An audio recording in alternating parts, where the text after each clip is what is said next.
Hey everybody, it's Kyle, your driven autism dad. Today I want to tell you a little bit about something I learned in high school that has helped me with my kids on the autism spectrum, and that's this.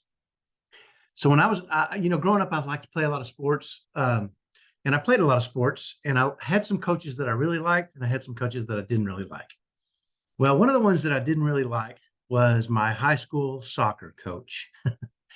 Now, my senior year, I got tapped to be the goalkeeper for the high school soccer team. Not that soccer was my favorite sport, but seemed to be I was okay at goalkeeping. So I became the starter on the varsity goalkeeper as a goalkeeper.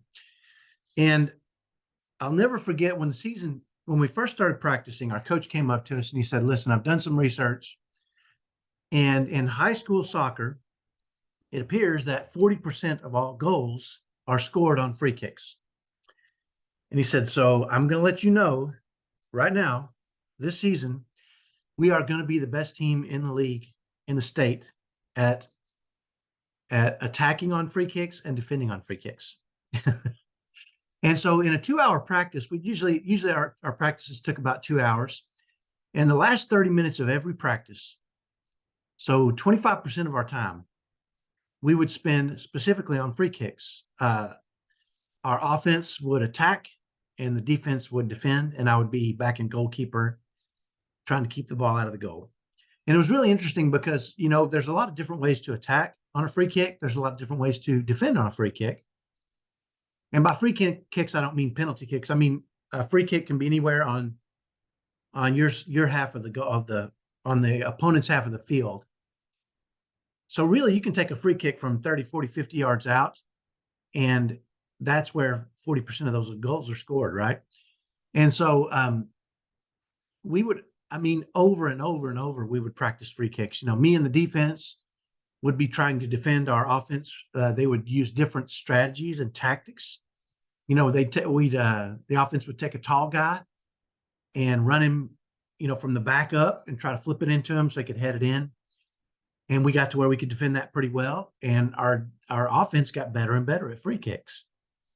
And then they would do a quick hit free kick, or a pass to the wing and then across. There was all kinds of free kicks, but over and over and over, I'm telling you, it got monotonous after a while. So 25% of our practices were free kicks because our coach told us, "Listen, we're going to be the best at defending and scoring on free kicks."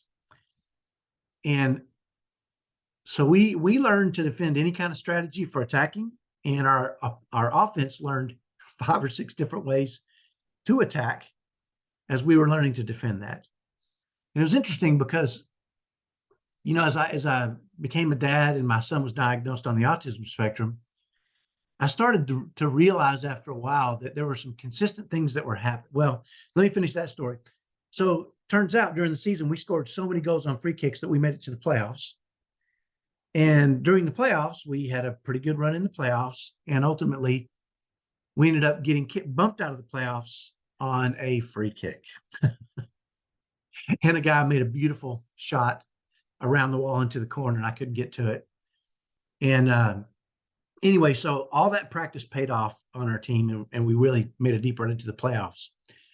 But yeah, as I became an adult and I started having my son, do things and say things. And, we all know that when your son is or your daughter's diagnosed on the autism spectrum, there's really no guide. There's a lot of parenting books out there, not really parenting books for kids on the autism spectrum. Each kid is unique, different, does different things.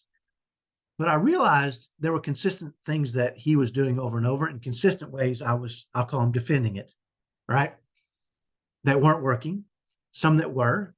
And ultimately, because of that experience in high school and learning that, hey, if 40% of all goals are scored on free kicks, I should probably be good at scoring on goal kicks and defending on goal kicks, or I'm sorry, on free kicks.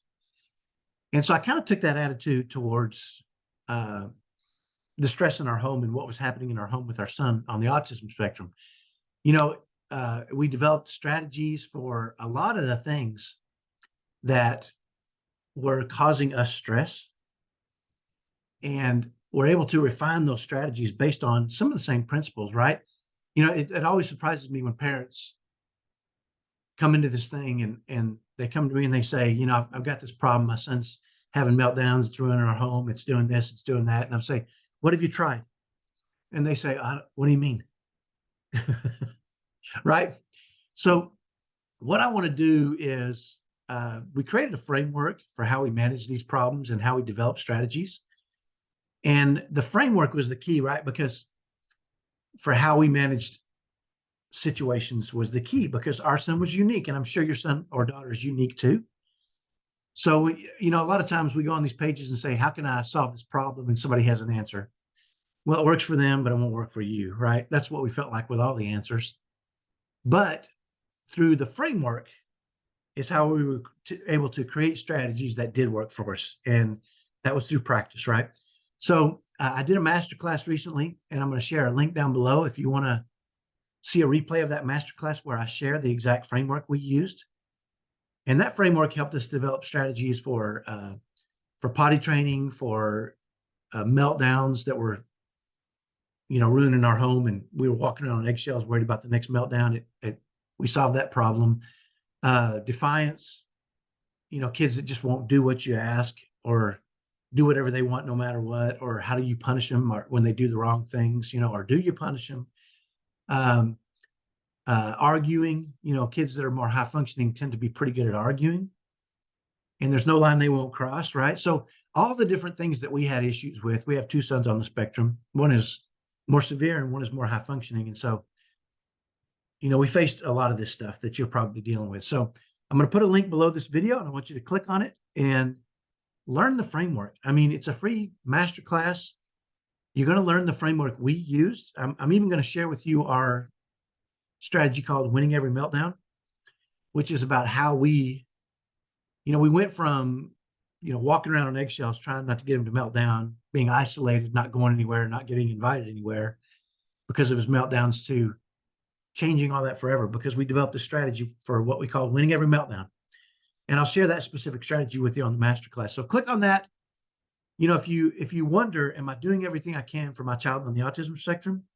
And you're the kind of person that will leave no stone unturned to make sure you're doing everything, then turn this stone over. Watch the masterclass, see what you think. Give me some feedback. I'd love to hear it. So thanks a lot. Hopefully that's helpful. We'll talk to you next time. Bye-bye.